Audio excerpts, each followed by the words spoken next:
Avant que je ne sois né, avant que je ne trouve la vie. Yo, mon chemin déjà tracé.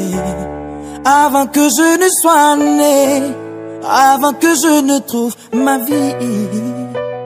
Yo, mon chemin est déjà tracé. Dieu savait ce que je serais, il savait ce que je ferais. Voilà bien pourquoi je crierai en disant: chemin tracé, je marcherai, j'avancerai, je réussirai. Et les gens le verront, ils s'étonneront, ils diront: voilà Dieu donné qui fonce. Chemin tracé, je marcherai, j'avancerai, je réussirai. Et les gens le verront, ils s'étonneront, ils diront: voilà Dieu donné qui fonce. Fanger Music. La vie est un livre, à chacun d'écrire sa propre page. J'écris la mienne. Le destin est écrit, chacun a son rôle dans cette vie. Il suffit d'y croire, il suffit aussi de le vivre. Ta force en toi, va la chercher au tréfonds de toi. Et pour ma part, je savais ce que je serais, je savais ce que je ferais.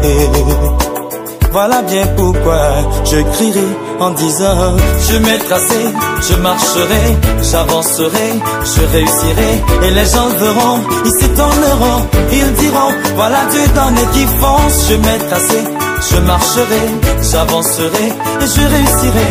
Et les gens le verront, ils s'étonneront, ils diront: voilà Dieu donné qui fonce.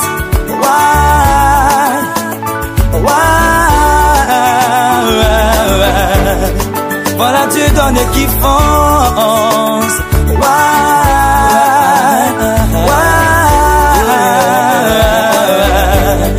Voilà Dieu donné qui fonce. Yo, kuto ela wono piwo, kuto kakadoji. Bele God ben come, ela nyokoto, megavon.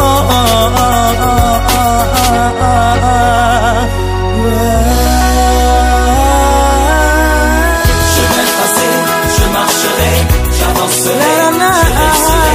Et les gens verront, ils s'étonneront, ils diront: voilà Dieu donné qui fonce. Chemin tracé, je marcherai, j'avancerai, je réussirai. Et les gens verront, ils s'étonneront, ils diront: voilà Dieu donné qui fonce.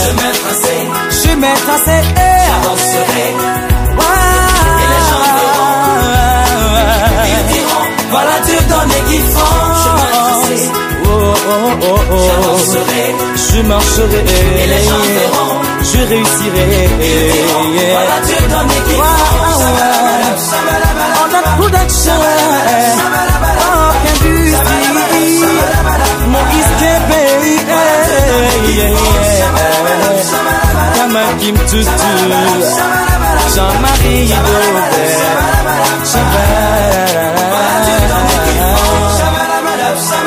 chemin tracé, moi je marcherai, moi j'avancerai, moi je réussirai.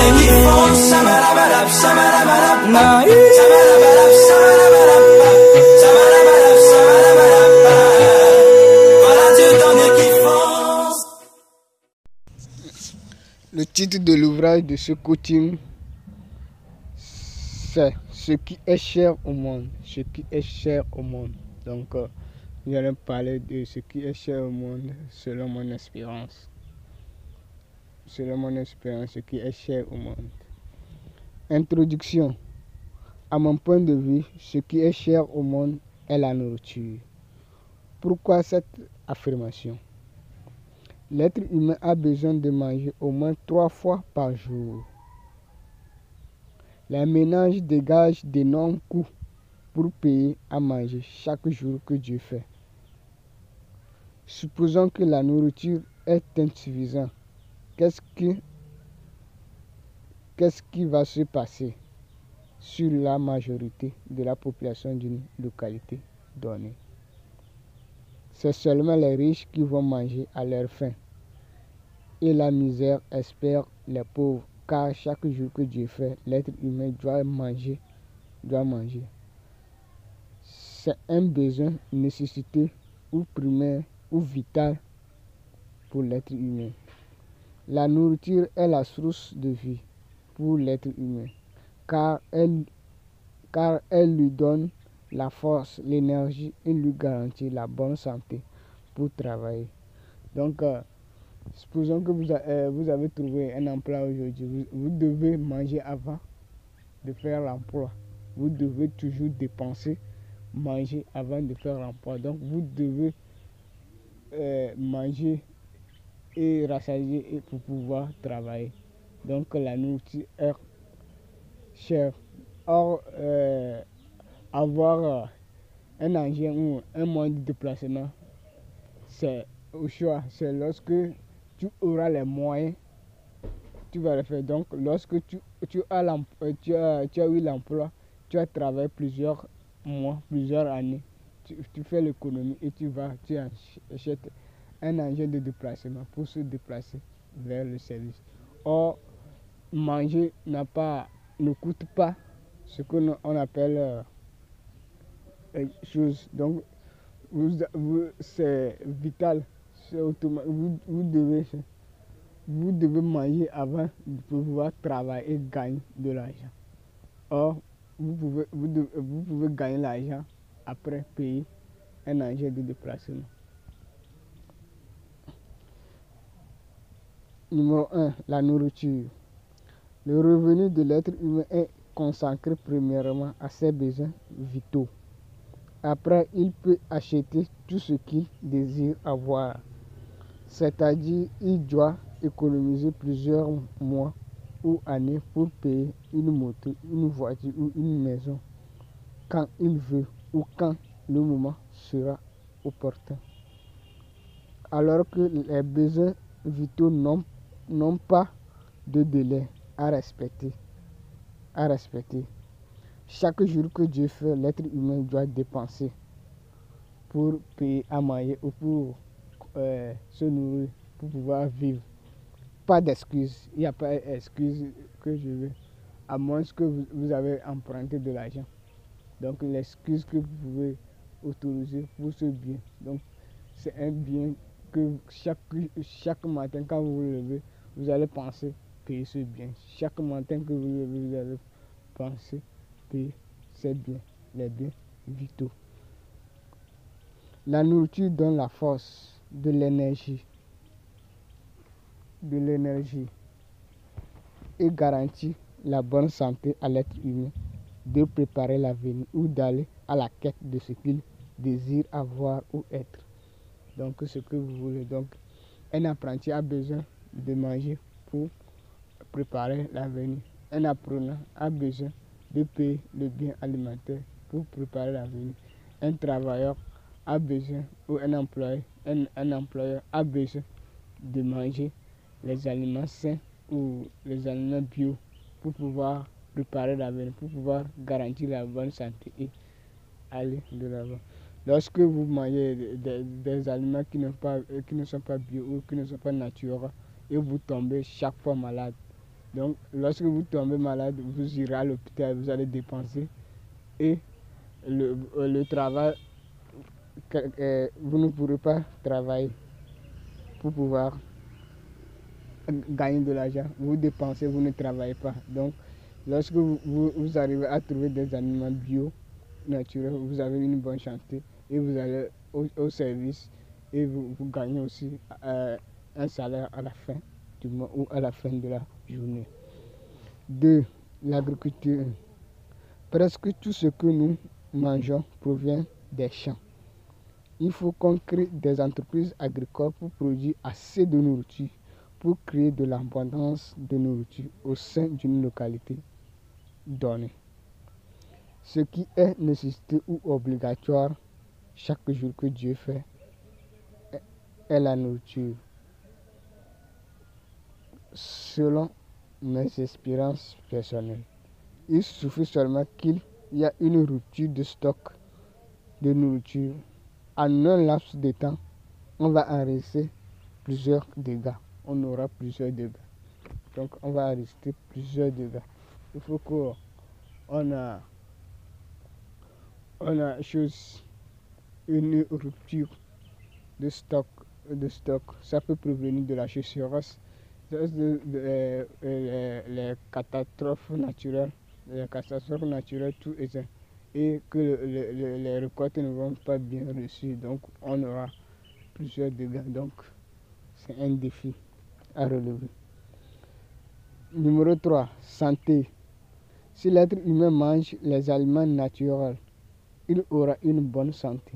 Et si l'être humain mange à sa faim convenablement comme cela se doit, il aura une bonne santé. L'être humain doit manger d'une manière quantitative et qualitative. Quantitatif représente la quantité de nourriture que l'être humain doit consommer pour être rassasié, et la qualitative représente les nutriments ou les vitamines que contient le repas que l'être humain consomme chaque jour que Dieu fait. On doit produire des produits alimentaires bio ou naturels. Donc bio ou naturels. Donc qui ne va pas déranger l'organisme de l'être humain, en utilisant des produits chimiques qui n'ont pas l'effet négatif sur l'organisme de l'être humain. Donc pour produire un bien alimentaire, on doit utiliser les nutriments qui n'auront pas un effet négatif sur l'organisme de l'être humain. Donc il faut qu'on prenne soin de l'organisme de l'homme, on respecte les principes de l'organisme de l'homme pour pouvoir produire des produits de qualité. Sinon, il ne sert à rien de produire un produit qui va donner des maladies aux ménages ou tout ça, où ils vont encore dépenser pour aller à l'hôpital et laisser les activités. Donc si un pays est riche, donc ça veut dire que la majorité travaille. Si il y a les services, les gens tombent à chaque fois malades, ils n'ont plus à travailler, à servir le pays pour que le pays puisse s'enrichir. Donc il faudrait que la population du pays mange des aliments naturels. Numéro 4, conservation. Étant donné que on ne va pas consommer tout en même temps ce que les entreprises ont produit, obligatoirement on doit créer des magasins de conservation de produits alimentaires.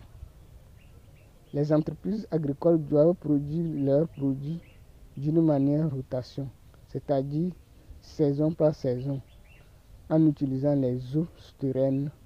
Je parle de forage installé, le forage et les eaux des rivières et des fleuves pour apporter de l'humidité aux cultures, irriguer et arroser les cultures. Donc on a besoin de l'eau pour irriguer les cultures ou arroser.